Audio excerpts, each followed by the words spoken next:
देखिए आज पढ़ने वाले हैं निर्देशांक ज्यामिति। आप लोगों ने कक्षा 6 या 7 में पढ़ा था नंबर लाइन, मतलब संख्या रेखा। क्या पढ़ा था? संख्या रेखा। देखिए संख्या रेखा का मतलब क्या है? संख्या और रेखा। Yes sir. संख्या रेखा में हमारा बीच में होता था 0। Yes sir. और 0 के दाहिनी तरफ सभी संख्याएं धनात्मक। Yes sir. और बाईं तरफ सभी संख्याएं ऋणात्मक। तो जैसे 1 2 3 4 5 6 और 7। Yes sir. ऐसे संख्याएं 0 से दाहिनी तरफ जो होती हैं सभी धनात्मक होती हैं। और इधर बाईं तरफ ऋणात्मक, माइनस का 1, माइनस का 2, माइनस का 3, माइनस का 4, माइनस का 5, माइनस का 6, माइनस का 7। माइनस का 7। देखिए ये है संख्या रेखा। ये संख्या रेखा जो बनी हुई है, इसके ऊपर अगर हम एक संख्या और संख्या रेखा बना दें ऊपर ऐसे, यस सर, ठीक है, 0 से होकर जाती हुई, तो इसका 0 वाला बिंदु यही होगा। मतलब यहाँ पर 0 इसका भी होगा और 0 उसका भी होगा।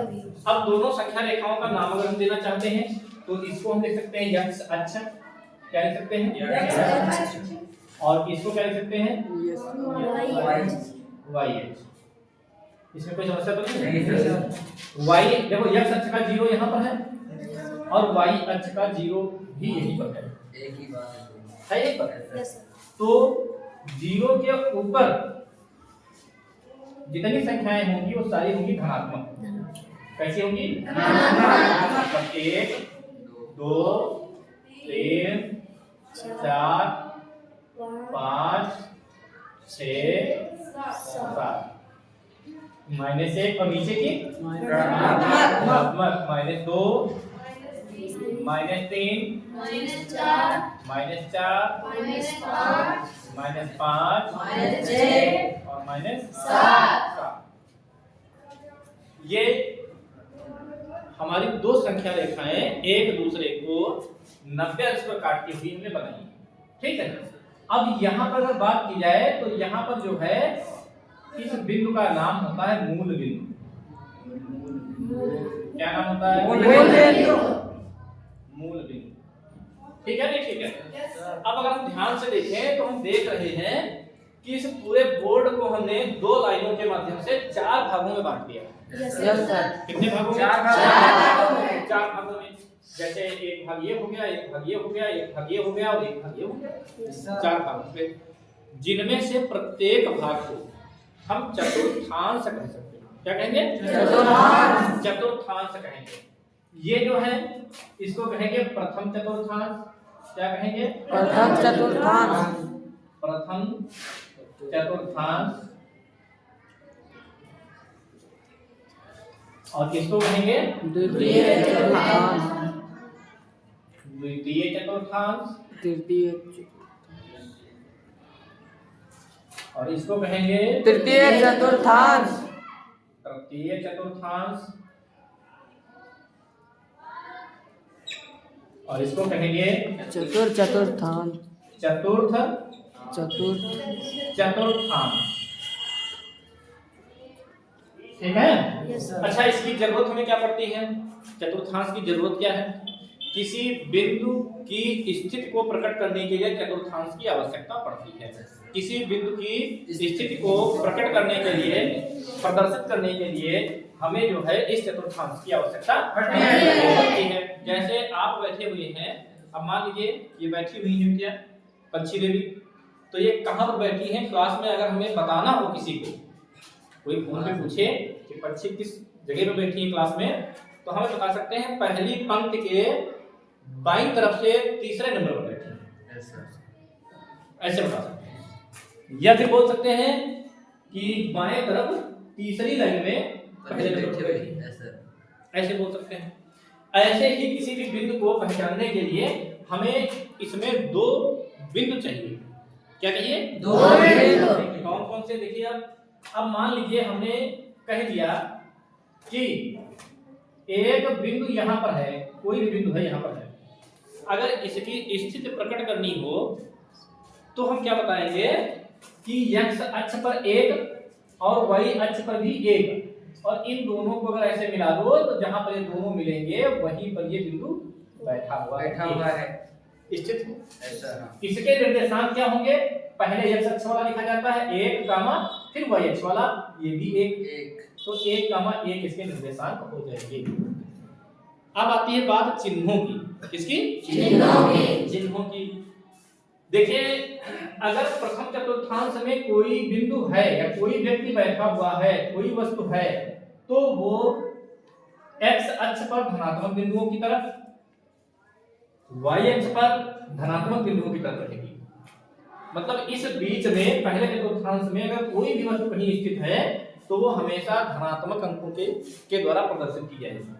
जैसे हमने कहा, मान लीजिए कहीं पर हमने दिया बिंदु 4,7, 4,7।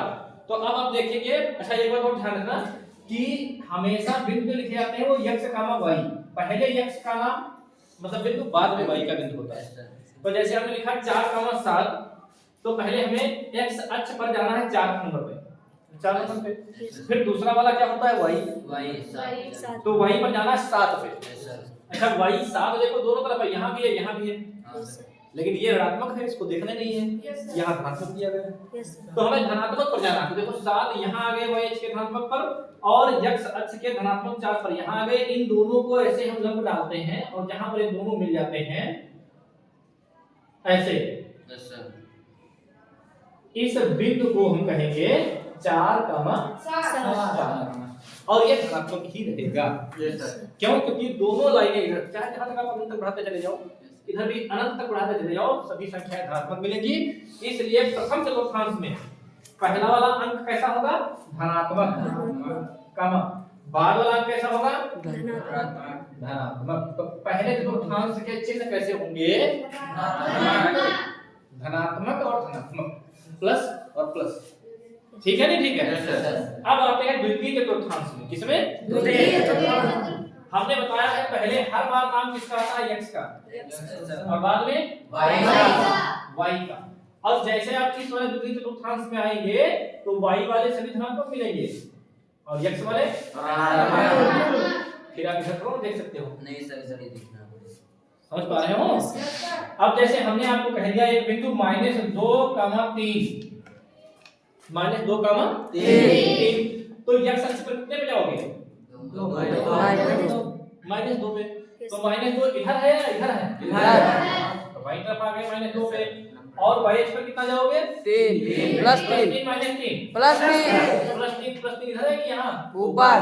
तो यहाँ तो इन लोगों को आप ऐसे एक दूसरे से मिला दो ऐसे, ठीक है? यहाँ पर मिलेंगे, वहां पर हमारा x अक्ष हो गया -2,3, यहाँ पर -2 लिखा हुआ है, ठीक है? -2,3 ये हमारा बिंदु हो गया। Yes sir. समझ पाए नहीं? Yes sir. कोई भी बिंदु a to z आप कुछ भी ले लीजिए, पहले वाला अंक जब आप माइनस लोगे और बाद वाला धनात्मक लोगे तभी इस चतुर्थांश अर्थात द्वितीय चतुर्थांश में बिंदु होगा। क्योंकि पहले आप x अक्ष देखोगे, x अक्ष पर सभी अंक इसमें ऋणात्मक आएंगे, तो पहला अंक ऋणात्मक होना चाहिए, ठीक है? और बाद वाला तो इसके चिन्ह क्या बन जाएंगे? पहले माइनस और बाद में प्लस, माइनस कामा प्लस। समझ पाए नहीं? इसके बाद आते हैं तृतीय चतुर्थांश में। अब तृतीय चतुर्थांश जो है, मान लीजिए दिया गया है -4, -4, दोनों में माइनस लगा हुआ है, तो आप x अक्ष पर जाओगे -4 और y अक्ष पे जाओगे -4। तो x अक्ष पे -4 यहाँ है और y अक्ष पे -4 यहाँ है, तो इनको आप ऊपर ले जाके मिला नहीं पाओगे, नहीं मिला पाओगे, ऐसे लाओगे ऐसे, तो ये ऐसे ऐसे ऐसे आएगा, फिर ऐसे ऐसे आएगा और यहाँ पर माइनस लगा हुआ है, तो ये यहाँ पर आके दोनों मिल रहे हैं, है नहीं? तो -4 आ गया x अक्ष पे और -4 आ गया y अक्ष पे। अब ये किस चतुर्थांश में आ गया? तृतीय चतुर्थांश तृतीय चतुर्थांश में। तो तृतीय चतुर्थांश में दोनों चीजें कैसे होने माइनस का माइनस माइनस। यस समझ पाए हो? Yes sir. अभी हम जानते हैं आप लोगों के मन में कुछ प्रश्न होंगे, ठीक है, उनको भी आप पूछना। अब देखिए, अगर हमें कोई अंक दे दिया जाए, पहले प्लस और बाद में माइनस, जैसे मान लीजिए दे दिया गया 3 माइनस का 6, 3 माइनस का 6, तो इसका मतलब है कि आप 3 जाओगे x अक्ष पर धनात्मक, तो 1 2 3, और y अक्ष पर जाओगे माइनस, तो 1 2 3 4 5 6 यहाँ। तो इससे आप ऐसे लंबा दीजिए ऐसे, और इससे आप ऐसे लंबा दीजिए, और जहां पर दोनों मिल जाएंगे उसी को हम क्या कर लेंगे 3 कॉमा माइनस 6। ये हमारा मतलब प्लस कॉमा माइनस, समझ पाए हम? तो पहले प्लस बाद में माइनस, बाद में माइनस, समझ पाए हो नहीं? Yes sir. अब एक बार फिर से आप देखिए, एक बार फिर से देखिए, देखो जब हम कोई संख्या देंगे प्लस कॉमा प्लस, जैसे 2 3, तो आप अपने मन में दिमाग लगाइए कि ये 2 3 हमें पहले x अक्ष पर चलना है, कितना? ये 2 धनात्मक, फिर y अक्ष पर कितना चलना है? 3 धनात्मक। Yes sir. तो जब x अक्ष पर चलेंगे वह 2 धनात्मक तो यहाँ, और y अक्ष पर चलेंगे 3 धनात्मक यहाँ, और इनको दोनों को एक में मिलाएंगे तो यहाँ पर आ जाएगा 2 3। समझ पाए नहीं? Yes sir. अब आपको केवल ये बिंदु देखकर बताना है कि ये किस चतुर्थांश में स्थित होगा। तृतीय चतुर्थांश। ठीक है, हम बिंदु लिखते हैं और आप लोग जवाब दीजिए एक एक करके, ठीक है? अगर नहीं समझ में आया होगा एक बार और समझा देंगे। सबसे पहले वीरेंद्र कुमार 7 -2 किस चतुर्थांश में स्थित होगा? 7 -2।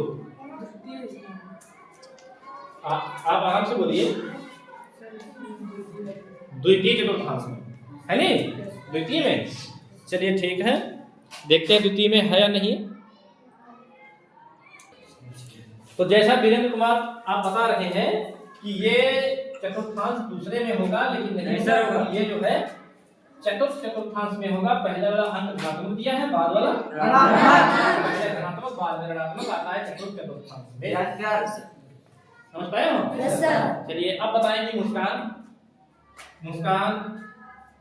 आप बताइए -5 -2 किस चतुर्थांश में स्थित होगा? तृतीय चतुर्थांश। तृतीय में दोनों अंक जो होंगे माइनस होंगे, वो ऋणात्मक होंगे। अगर हम कहते बैठ जाइए, अगर हम कहते हैं आपसे खड़े जाओ, 4 -7 ये किस चतुर्थांश में होगा? बताइए -4 7 किस चतुर्थांश में स्थित होगा? तृतीय ये लिखा है। चतुर्थ ये वाला है, तो इसमें पहले कौन सा चिन्ह है देखो, और इसमें कौन सा है? तो कैसे हो जाएगा? कैसे हो जाएगा? द्वितीय में आएगा, इसमें आएगा द्वितीय चतुर्थांश में आएगा। अच्छा बैठ जाइए, आप बताओ, हाँ खड़े हो, बताइए 7 3 किस चतुर्थांश में स्थित होगा? प्रथम चतुर्थांश। बहुत अच्छी बात है, बहुत अच्छी बात है, बैठ जाइए। तो देखिए आप लोग बहुत अच्छे से समझे हैं, बस एक चीज हमने नहीं बताई है, वो आप समझ लीजिए। ये सब मूल बिंदु के निर्देशांक क्या होंगे आप लोग हमें बता दो। 0 नहीं, 2 होते हैं, एक दोनों कम चल जाएगा, 0 बोल जाएगा। हाँ भैया, प्लस माइनस 0 में होते नहीं है। 0 कितना होगा? 0 x अक्ष का 0 हमने बताया था यहाँ पे है, यस सर। और y अक्ष का भी 0 इसी पर है, यस सर। एक में ही है। तो सारे के एक में भी होते हैं। जैसे यहाँ 2,3 लिखा गया है तो इधर से 3 गया y से और x से 2 गया, दोनों एक ही पर है। तब तो 2,3 बना है। तो मूल बिंदु के निर्देशांक कितने हैं? 0, 0,0 समझ पाए हो? ये आपके पेपर में आ भी सकता है कि मूल बिंदु के निर्देशांक होते हैं, तब आप बताओगे 0,0। कोई समस्या तो नहीं है? अच्छा एक चीज और समझ लीजिए, इस x अक्ष को कहते हैं भुज। x अक्ष को क्या कहते हैं? भुज। और y अक्ष को क्या कहते हैं? कोटि। क्या कहते हैं? कोटि। x अक्ष को भुज और y अक्ष को कोटि कहते हैं। तो ये आपका था चतुर्थांश। क्या है? चतुर्थांश। अर्थात किसी भी भाग को 4 बराबर भागों में हम बांट देते हैं तो उसमें से एक भाग को चतुर्थांश कहते हैं। ये है प्रथम चतुर्थांश। कौन सा? चतुर्थांश। ये कौन सा? सेकंड। और ये कौन सा? और ये फोर्थ चतुर्थांश है। ठीक है सर जी 6 हो गया। ठीक है जी, ठीक है भैया। कहने का मतलब हमारे ये है कि चतुर्थांश जो है इनमें चिन्हों को देखना है। तो अब इसके बाद हम आपको बता रहे हैं कि हम किसी दिए हुए बिंदु के अंकों को कैसे निर्धारित करेंगे, कैसे बिंदुओं को ढूंढेंगे जब हमें बिंदु दिया रहेगा इसमें चतुर्थांश में तब। ठीक है, तो देखते हैं। देखिए इसको थोड़ा हम साफ कर रहे हैं ताकि आप लोग आसानी से देख सको और समझ सको। एक बिंदु जो है दिया गया है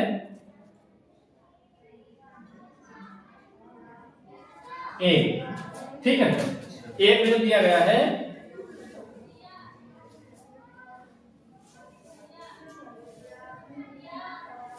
बिंदु बी। एक बिंदु दिया गया है बिंदु सी। एक दिया गया है बिंदु डी। एक दिया गया है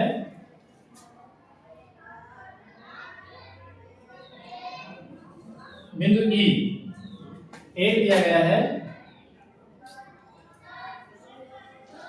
एफ। एक दिया गया है जी। अब इनके सबके जो है आपको बताने हैं बिंदुओं के निर्देशांक कितने हैं। ठीक है, तो जिससे हम पूछेंगे वह बताएगा। तो खड़ी हो जाओ, बताइए बिंदु ए के निर्देशांक क्या हो जाएंगे? बिंदु ए के निर्देशांक क्या होंगे? चलो बैठो, पहले बताते हैं बिंदु ए के निर्देशांक क्या होंगे। देखिए सबसे पहले हमने बताया है कि x अक्ष वाला नंबर लिखा जाता है पहले और बाद में कॉमा लगाकर y अक्ष वाला लिखा जाता है। ये तुमने बताया। तो यहाँ आप देख रहे हैं ए जो है इसको सबसे पहले x अक्ष से देखो कहां से किस चीज में है? 4 पे सर। 4, तो ये हो गया 4। ठीक है, और बाद में y अक्ष पे देखो कॉमा लगा के, तो कॉमा लगा दिया। y अक्ष पे देखेंगे कितने पे है? -4। -4 कितना? -4। तो इसके निर्देशांक हो जाएंगे 4, -4। क्या हो जाएंगे? 4। चलो तानिया बताओ बिंदु बी के निर्देशांक। बिंदु बी के निर्देशांक, बिंदु बी यहाँ है -6, -5। चलिए बहुत सही, बैठ जाइए। -6, -5 आपने बताया, सही बताया है। अब आप खड़े हो जाओ, बिंदु सी के निर्देशांक बताओ। बिंदु सी यहाँ है 6, -2। 6, -2। अच्छा 6, -2 जो है आपने ये नोटिस किया है कि पहले x वाला बोल रहे हो y वाला बोल रहे हो? पहले x अक्ष वाला बोल रहे हो या y अक्ष वाला बोल रहे हो? तो पहले x वाला बोलना है, हमने कई बार बताया कि x वाला पहले बोलो। -2, +6। -2, 6 मतलब इसके निर्देशांक होंगे -2, 6। हर बार बोलना x वाला ही पहले है, y वाला अपने मन से आप नहीं बोल सकते। बैठ जाइए। अब बताओ वीरेंद्र कुमार, बिंदु D के निर्देशांक और बिंदु D यहाँ है -4, -7। -4, -7 बैठ जाइए। -4, -7 बिल्कुल सही है, ये -7 लिखा हुआ है। ले लो, आप बता दो ई के निर्देशांक। ई यहाँ है, बिंदु ई के निर्देशांक 2, -7। 2, -7। x अक्ष पर जाओ 2, y अक्ष पर जाओ -7। 2, -7 बिल्कुल सही है, बैठ जाइए, बैठ जाइए। अब बताओ मुस्कान, f के निर्देशांक, f यहाँ है, f के निर्देशांक बताइए।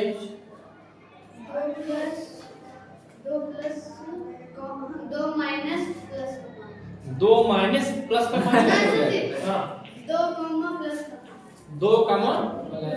प्लस का 5। अच्छा 2 इसमें कहाँ है? यहाँ है, ये x अक्ष वाला है, y अक्ष वाला है। 2 जो यहाँ है x अक्ष पर है कि y अक्ष पर है? x है। नहीं, हमारे चेहरे के एक्सप्रेशन से बदल देती हो उत्तर की, समझ की बात है। मतलब हमने ऐसे देख लिया, इसका मतलब तुम डर गई, तो अब x लिए वही कर दो, वही कर दो, वही कर दो। ये कैसे x है, कैसे y है, कैसे आप जान पाओगे कि ये x अच्छा है कि y अच्छा है? नहीं पता है ना, ऐसे बैठी रहोगी फिर कहते सर ये तो कुछ समझ ही नहीं पाए। अरे y अच्छा लिखा हुआ है ऐसा लिखा, और जैसे शुरू से पढ़ते आ रहे हैं y ABCD में वैसे लिखा है, और x अच्छा लिखा हुआ है। ये वाली लाइन x अच्छा है और ये वाली इन चीजों को समझो। जब तक अपने अंदर की कमियों को दूर नहीं करोगी तब तक मैथ नहीं समझ पाओगे, कोई मतलब नहीं है। तो पहले कौन सा बोला जाता है, x अच्छा वाला कि y x वाला? x वाला पे कितने नंबर पे है?